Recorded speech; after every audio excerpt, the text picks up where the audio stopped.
Greater Nepal is a concept of Nepal extending beyond its present boundaries to include present-day Indian territories controlled briefly by the Gurkha army after defeating some South Asian kingdoms in wars fought from 1791 to 1804 but ceded to the East India Company under the Sugali Treaty. After the Gurkha king was defeated in the 1814–16 Anglo-Nepalese War, in 1813, the historical Greater Nepal extended from the Sutlej to the Teesta, spanning 1,500 kilometers. Rule over this expanse was brief, however, and in the aftermath of the 1814–1815 war with the East India Company, the Gorkhali realm was whittled down considerably. The real-time Gorkhali presence in Garhwal was for over a decade, Kumaon for 25 years, and Sikkim for 33 years. The Treaty of Sugali, between the Gorkhali king and the company, was ratified in 1816. It caused Nepal to lose about 105,000 square kilometers of territory and left Nepal as she is today, with 147,181 square kilometers of present total area. Campaigns by Shah kings. King Prithvinarayan Shah of the Shah dynasty decided to enlarge the kingdom that was confined to the small Gorkha region of Nepal and had an area of just 2,500 square kilometers. He defeated major principalities in wars and unified them under his rule starting from the 1740s, ending with shifting of his Gorkha kingdom's capital from Gorkha region to Kathmandu in 1769. He then attacked and absorbed dozens of other small principalities of Nepal area to his Gorkha kingdom. After his death in 1775, his eldest son Pratap Singh Shah continued defeating other smaller princes and absorbing their fiefdoms. Pratap Shah died at the age of 25 in 1777. Then Prithvinarayan Shah's second son, Bahadur Shah, ruled until 1794. Wars with kingdoms in neighbouring countries, British India and Tibet.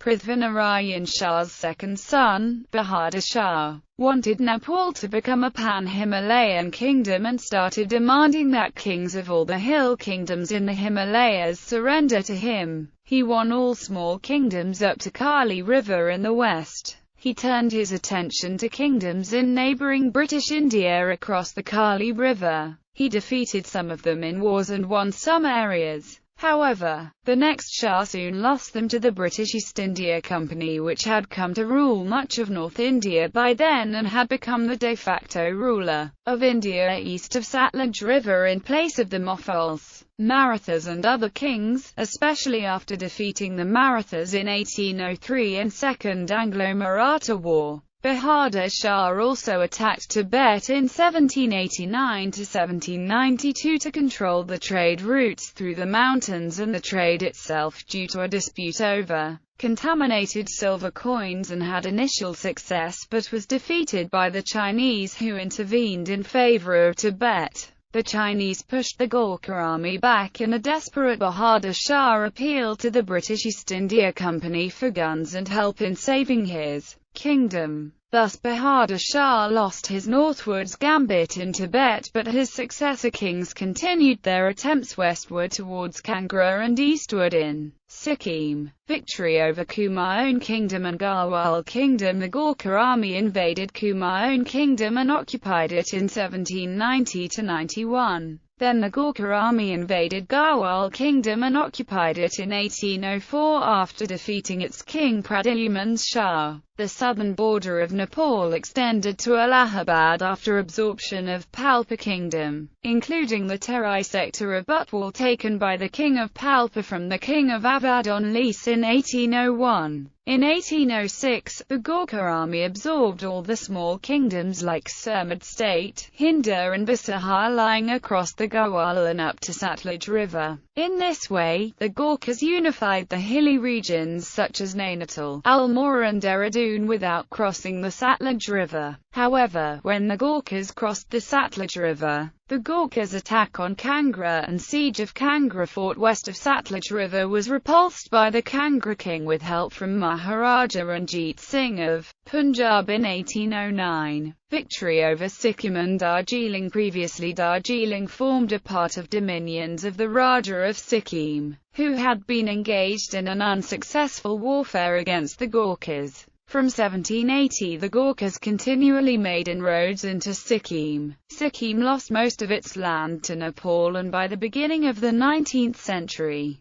the Gurkhas had overrun Sikkim as far eastward as the Teesta and had conquered and annexed the Terai. Sugali Treaty. The East India Company had come to rule much of North India by the time the Gurkhas attacked kingdoms in South Asia. The company became the de facto ruler of South Asia east of Satluj River in place of the Mughals, Marathas and other kings, especially after defeating the Marathas in 1803 in Second Anglo-Maratha War. After firmly establishing its rule over Delhi in 1803, the company attacked the Gurkhas and repulsed them from Kumaon Kingdom and Garhwal Kingdom in the area west of Kali River and in Sikkim and North Bengal east of Teesta River. By 1815, the Gurkhas were forced to accept a peace treaty with the British in 1816. Historical boundaries. Nepal was a huge country even during Khas and Kirat period. Its eastern border was Kamaru Kamakshya, southern border Kata and western border was Kangda.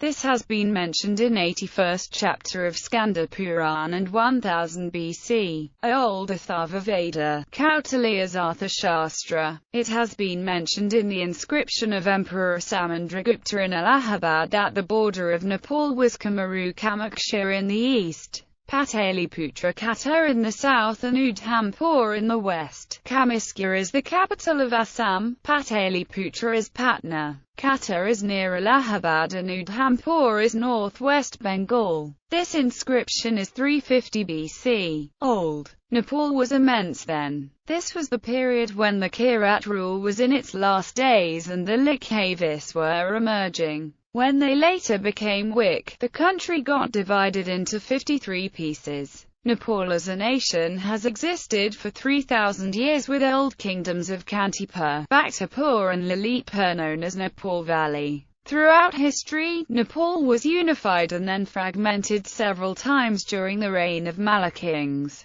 During late 18th century, Nepal's western boundary was east of Kali River when his second son, Bahadur Shah, thought of making Nepal a pan-Himalayan kingdom. Bahadur Shah and his successors won kingdoms west of Kali River after 1790 and extended Nepal's boundaries westward to beyond Satluj River until the tide turned in 1809 and Kangra king repulsed Gurkha army eastward with help from Maharaja Ranjit Singh. In the east, Nepal's boundary extended to Teesta River. The southern border was the Siwan district of Bihar. The East India Company defeated Nepal in 1814–15 Anglo-Nepalese War, and on 4 March 1816 Nepal signed a treaty called Sugali Treaty, under which the Nepalese kingdom ceded to East India Company the territories that their ancestors had unified. Some Terai area was restored to Nepal in December 1816.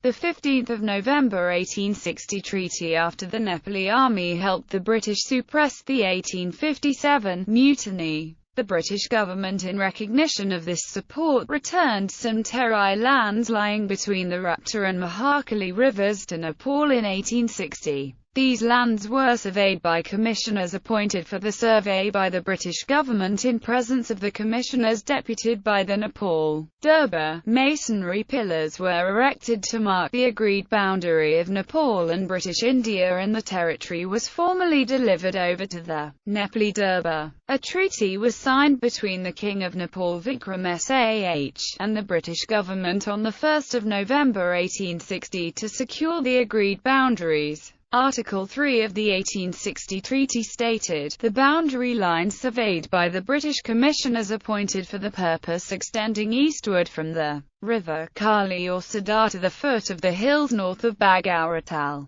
and marked by pillars. shall henceforth be the boundary between the British province of Oudh and the territories of the Maharaja of Nepal, the other territories in British India that the Gurkha army had unified but lost in 1814–16 remained in India illegally, though some territories were returned to Nepal in 1860 as per the treaty. Gorkhaland movement. The Gorkhaland movement in Darjeeling has clarified that there is no legitimate basis for annexing Darjeeling to India. In 1986, the Gorkhaland movement began in the district of Darjeeling that lies between Mechi and Teesta. Many Nepalese died in the movement. Subish Ghai Singh, the leader of the movement, sent a letter to then-King of Nepal Birendra Birbikram Shah Dev pleading that Darjeeling belonged to Nepal and that they were his subjects. But the king did not send any response. In 1991, Ghai Singh wrote to the Indian Prime Minister to clarify the legitimate status of Darjeeling. He also sent a letter to the then Prime Minister of Nepal Giri Prasad Koirala. When all went in vain, he knocked the door of the Indian Apex Court. When the Gorkhaland movement was going on, Ghai Singh filed a case in the Supreme Court of India. He had filed it according to Article 13C of the Indian Constitution. Constitutionally, according to the article, Darjeeling would have to be decided as belonging to Nepal. To avert this, the court said that this was a political issue. This implied that it would have to be settled politically. So practically, Nepal would never raise the issue. Official position of Nepal government and political parties. The former kings of Nepal, prime ministers of kingdoms of Nepal and later prime ministers of Federal Democratic Republic of Nepal have not discussed or approved of the concept of Greater Nepal, though Nepalese at large view the occupation of these territories by present-day Indian government as both illegal and immoral. They argue that a nation called India in its present form or shape never existed in history and it was only the British who created it. They also hold the view that lines drawn by colonial powers should not be a basis for division of brotherly people of Sikkim, Darjeeling, Kumaon, Garhwal, Nainital and Nepal who share common language, culture, history and identity. Nepalese in general hold the Sugali Treaty as document for partition of Nepal. However, much to the disappointment of Nepalese citizens at large, much of the territories of Greater Nepal has been Indianized, some believe, to the point of no return. For example, in places like Kumaon and Garhwal there are now more Hindi speakers than ethnic Nepali-speaking people. Furthermore, late Nepali Prime Minister Giri Prasad Koirala told journalists in Jalapa that the Greater Nepal idea is a product of unstable minds. He also had said that the ethnic cleansing of Nepalese-speaking people from Indian state of Meghalaya and Bhutan were internal affairs of those countries and people of Nepal should not sympathize with their cause. Giri is often accused by Nepalese inside and outside Nepal as being a traitor for not doing anything to end the Indian occupation of Nepalese territories like Kilapani, Sistay and Tangkapur, which were occupied by India after 1962. Pushpa Kamal Dahal, the chairperson of Maoist Party, who spent 10 years of his life in India after being declared a terrorist by the Nepalese government, after becoming PM of Nepal, said in an interview with Times of India in 2005 that Greater Nepal was a media-created stunt.